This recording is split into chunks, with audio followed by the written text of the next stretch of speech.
Hello everyone. Today's tech news is Number 1. Fortnite's new season adds Spider-Gwen and Goopy Chrome. Welcome to paradise. A new season of Fortnite is upon us, and it's dripping with Chrome.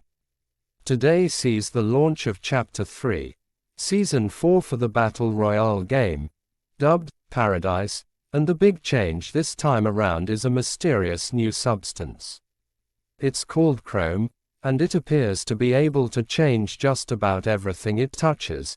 You can splash it on walls to go right through them or splash it on yourself for temporary fire immunity and faster sprinting. Number 2. TikTok now is the latest BeReal knockoff. The BeReal copycats keep coming. Number 3. We didn't need another Pixelbook. Google has discontinued the Pixelbook, and that's fine. Number 4. Tom Brady just chucked another Microsoft Surface tablet, and Microsoft responded this time. Number 5. Wiz's smart lights can now be motion sensors.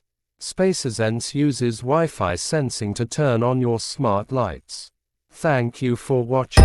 Subscribe FFFT for more tech news.